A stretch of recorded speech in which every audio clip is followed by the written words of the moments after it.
এবার সীমা ছাড়িয়ে গেল মোদি। বাংলাদেশের বিজয় দিবসকে সে ভারতের দাবি করে বসল। 16 ডিসেম্বর আমাদের বাঙালি জাতির মহান বিজয় দিবস। 1971 সালের এই দিনে পাক হানাদার বাহিনীর আত্মসমর্পণের পর প্রতিবছর 16 ডিসেম্বর বিশেষভাবে পালিত হয়। এবারের বিজয় দিবস নিয়ে ফেসবুকে একটি পোস্ট দিয়েছে ভারতের প্রধানমন্ত্রী নরেন্দ্র মোদী। পোস্টে মুক্তিযুদ্ধকে ভারতের যুদ্ধ বলে দাবি করে মোদী। এমনকি পোস্টের কোথাও বাংলাদেশের নামই নেয়নি এই হারামি, যা নিয়ে তোলপাড় গোটা দেশ। এরই মধ্যে প্রতিবাদ জানিয়েছে বাংলাদেশ সরকার থেকে ছাত্র জনতা সবাই। কে কি বলছে তারই বিস্তারিত থাকছে আজকের এই পর্বে। 9 মাসের রক্তক্ষয়ী মুক্তিযুদ্ধের পর 1971 সালে 16 ডিসেম্বর সার্বভৌম বাংলাদেশের অভ্যুদয় হয়। বিজয়ের 53 বছর উদযাপনকে ঘিরে বর্ণিল আলোয় সেজেছে রাজধানী ঢাকাসহ পুরো দেশ। সবকিছু ঠিকঠাকই ছিল। হঠাৎ করেই ভারতের চাওয়ালা প্রধানমন্ত্রী মেজাজ গরম করে দিল। কেবল আমার আপনার একার নয়, মোদির এমন বয়ানে গোটা দেশবাসীর মেজাজ গরম হয়ে গেছে। যার হবে না তার মধ্যে দেশপ্রেম বলে কিছু নেই, কেননা মোদি যা বলেছে তা মেনে নেবার মতো নয়। মোদি সেই পোস্টে লিখেছে, বিজয় দিবসে আমরা 1971 সালে ভারতের ঐতিহাসিক বিজয়ে সাহসী সৈন্যদের সাহস ও আত্মত্যাগকে সম্মান জানাই। তার দাবি, তাদের নিঃস্বার্থ উৎসর্গ এবং অটল সংকল্প আমাদের দেশকে রক্ষা করেছে এবং গৌরব এনে দিয়েছে। ভারতের প্রধানমন্ত্রী আরও লিখেন, এই দিনটি তাদের অসাধারণ বীরত্ব এবং তাদের অদম্য চেতনার প্রতি শ্রদ্ধাঞ্জলি। তাদের আত্মত্যাগ চিরকাল প্রজন্মকে অনুপ্রাণিত করবে এবং আমাদের দেশের ইতিহাসে গভীরভাবে গাঁথা থাকবে। তার এমন পোস্টের পর আবারও ভারতের বিরুদ্ধে গর্জে উঠেছে দেশবাসী। এর মধ্যে সরকার থেকে শুরু করে ছাত্র জনতা প্রতিবাদ জানিয়েছে। অনেকে এবার যুদ্ধের ডাকও দিচ্ছে, কারণ মোদির এই বয়ান শুধু বাংলাদেশের মহান স্বাধীনতা সংগ্রামের মর্যাদাকে চরমভাবে ক্ষুণ্ণই করে না, বরং মহান মুক্তিযুদ্ধে বাঙালি জাতির আত্মত্যাগের প্রতি তীব্র অসম্মান প্রদর্শন করে। সেটা কিভাবে, এ নিয়ে খুব সুন্দর একটা ব্যাখ্যা দিয়েছেন শরীফ হোসেন চৌধুরী নামের একজন শিক্ষক। সামাজিক যোগাযোগ মাধ্যমে তিনি লিখেছেন, 1971 সালের মুক্তিযুদ্ধ ছিল বাংলাদেশের জনগণের একান্ত নিজস্ব স্বাধীনতা সংগ্রাম। পাকিস্তানি সামরিক শাসনের বিরুদ্ধে দীর্ঘ 23 বছরের শোষণ, বঞ্চনা এবং গণহত্যার প্রতিরোধে বাঙালি জাতি ঐক্যবদ্ধ হয়েছিল। এ যুদ্ধের মূল চালিকা শক্তি ছিল বাঙালির জাতীয়তাবাদ, স্বাধীনতার আকাঙ্ক্ষা এবং মুক্তিকামী জনগণের আত্মত্যাগ। ভারত এ যুদ্ধে সহযোগিতা করলেও এটি একান্তভাবে বাংলাদেশের জনগণের লড়াই ছিল। তাই মোদির বয়ান পুরোপুরি বাতিল। তিনি আরও লিখেছেন, হ্যাঁ, মানতে হবে ভারতের ভূমিকা ছিল সহায়ক। ভারতের সরকার ও জনগণ মুক্তিযোদ্ধাদের আশ্রয়, প্রশিক্ষণ এবং অস্ত্র সরবরাহ করে সাহায্য করেছিল। তবে এ সাহায্য কূটনৈতিক ও নিরাপত্তা দৃষ্টিকোণ থেকেও ছিল মূলত ভারতের নিজস্ব স্বার্থে। পাকিস্তানের সঙ্গে ভারতীয় ভূখণ্ডে যুদ্ধের সরাসরি ঝুঁকি এড়ানোর জন্য ভারতীয় সেনাবাহিনীর কার্যক্রম ছিল কৌশলগত। ভারতের অংশগ্রহণ মুক্তিযুদ্ধকে গতিশীল করলেও এই ভূমিকা কোনোভাবেই বাংলাদেশের জাতীয় মুক্তি সংগ্রামের মূল চালিকা হিসেবে বিবেচিত হতে পারে না। অথচ নরেন্দ্র মোদীর বক্তব্যে ভারতের ঐতিহাসিক বিজয় বলতে যে অর্থ প্রকাশ করা হয়েছে তা দুই দেশের ইতিহাসের প্রতি অশ্রদ্ধা।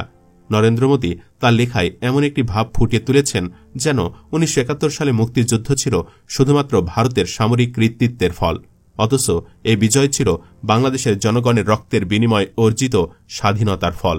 মুক্তিযুদ্ধে বাংলাদেশের অগণিত মানুষ শহীদ হয়েছেন, লক্ষ লক্ষ মা বোনের সম্ভ্রম হানি হয়েছে এবং কোটি মানুষ শরণার্থী হয়েছে। এটি কোনো সামরিক অভিযানের বিজয় দিবস নয়, বরং স্বাধীনতা ও মানবাধিকার প্রতিষ্ঠার জন্য একটি জাতির সর্বোচ্চ ত্যাগের প্রতীক। মোদি বাংলাদেশের বিজয় দিবসের মতো একটি স্পর্শকাতর বিষয়কে ভারতের সামরিক বিজয়ের প্রোপাগান্ডায় রূপান্তরিত করার নির্লজ্জ অপচেষ্টা করেছেন। মুক্তিযুদ্ধে বাংলাদেশের জনগণের আত্মত্যাগ এবং এই যুদ্ধের মূল নেতৃত্ব তাদের হাতেই ছিল, এই মহাসত্যটিকে তিনি অত্যন্ত চতুরতার সাথে উপেক্ষা করে গেছেন।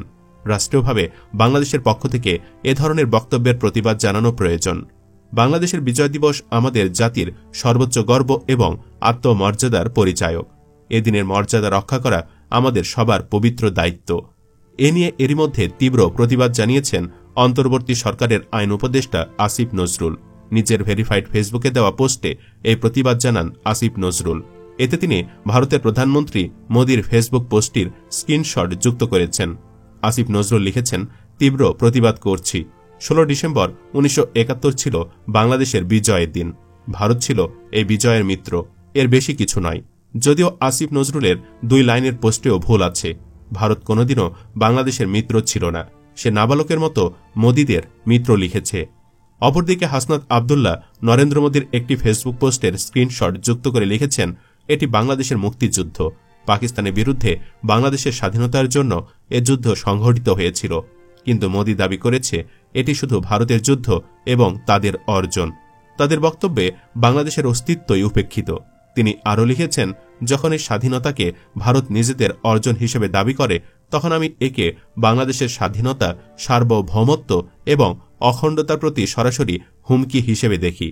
হাসনাত আবদুল্লাহ বলেন, ভারতের এ হুমকির বিরুদ্ধে আমাদের লড়াই চালিয়ে যাওয়া অবশ্যম্ভাবী। এ লড়াই আমাদের চালিয়ে যেতেই হবে। হাবিবুর রহমান নামের একজন বলছেন, দেখে অবাক হলাম, তিনি বাংলাদেশের নামও নিলেন না, অথচ আজকের মহান বিজয় দিবসে বাংলাদেশকে শুভেচ্ছা জানানোর কথা তার লেখনীর মধ্য দিয়ে। ভারতীয় সৈন্যদের অবদানের কথা লিখেছেন, তাতে সমস্যা নেই। পাশাপাশি এই লেখায় একজন সরকার প্রধান হিসেবে তিনি বাংলাদেশকে শুভেচ্ছা না জানানোটা দুঃখজনক ও অশোভনীয়। তার এই মনোভাবের তীব্র নিন্দা জ্ঞাপন করছি। নুরুল্লাহ নামের একজন নেটিজেনের মন্তব্য, ভারত যা বিশ্বাস করে এবং যে ধারণায় যুদ্ধে অংশগ্রহণ করেছিল সেটি তাদের সরকার বলেছে। এখানে লুকোচুরির কিছু নেই। প্রকৃতপক্ষে পাকিস্তানকে বিভক্ত করাই ছিল তাদের উদ্দেশ্য। সেই সাথে আমরাও শোষিত ছিলাম। নির্বাচিত প্রতিনিধিদেরকে ক্ষমতা দিচ্ছিল না। আমাদেরও একটা রাষ্ট্র প্রয়োজন ছিল। আবু রায়হান নামের একজন মুরব্বী লিখেছেন, আমরা এখনও পুরোপুরি সত্যিটা উপলব্ধি করতে চাই না। বলা হয় ভারত আমাদের স্বাধীনতা এনে দিয়েছে, এটি সম্পূর্ণ ভ্রান্ত ও মিথ্যা। বাস্তবে ভারত তার ভূ রাজনৈতিক স্বার্থ রক্ষা এবং পাকিস্তানকে দুর্বল করার উদ্দেশ্যেই যুদ্ধ বাঁধিয়েছিল। তিনি বলেন, এই যুদ্ধে মুসলমানদের বিরুদ্ধে মুসলমানদের লড়াইয়ে ৩০ লক্ষ মানুষ প্রাণ হারিয়েছে। ফলাফল, ভারত বিজয়ী হয়েছে, পরাজিত হয়েছে পাকিস্তান এবং একই সঙ্গে হেরেছে বাংলাদেশও। এরপর শেখ মুজিবের সঙ্গে সম্পাদিত গোপন চুক্তি অনুযায়ী ভারত বাংলাদেশকে স্বায়ত্তশাসন প্রদান করে।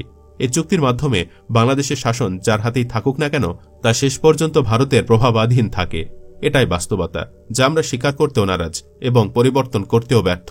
আর যারা মনে করেন ২৪শে জুলাই বিপ্লব এখনও বেহাত হয়নি, তারা ৭১-এর মুক্তিযোদ্ধাদের মতো বোকার স্বর্গে বসবাস করছেন বলেও মন্তব্য করেন তিনি। তার মানে মূলত ভারত বাংলাদেশ নামক রাষ্ট্র চায়নি, চেয়েছিল পাকিস্তান আলাদা হয়ে দুর্বল হোক, এতে ভারতের জন্য উপকার হবে। আর তাই হল। তারপর চেয়েছিল এই পূর্ব পাকিস্তান তাদের প্রদেশ বানাতে, কিন্তু জনগণের চাপে সক্ষম হয়নি। হাসিনার মাধ্যমে সেটা করতে চেয়েছিল, তাও ছাত্র জনতার জন্য সম্ভব হয়নি। এখন সে যুদ্ধ করে ছিনিয়ে নিতে চায়। ইনশাল্লাহ এখনও সেটা সম্ভব হবে না। প্রয়োজন হলে বাংলাদেশ আর পাকিস্তান একসাথে কাজ করবে, তবুও ভারতকে কোনো রকম সুযোগ দেওয়া হবে না বলে হুঁশিয়ার দিয়েছেন অনেকেই। পরিশেষে বলতে চাই, প্রিয় ভাই বোনেরা, দেশে অনেক সংকট বিরাজমান। পরাজিত ফ্যাসিবাদী চক্র দেশকে অস্থিতিশীল করতে সকল প্রকার ষড়যন্ত্র চালিয়ে যাচ্ছে। এই সময় আপনাদের আগের চাইতেও আরও বেশি ঐক্যবদ্ধ থাকতে হবে। সকল ষড়যন্ত্র শক্ত হাতে রুখে দিতে হবে। দেশপ্রেমী সকল জনগণ একসাথে থাকবেন।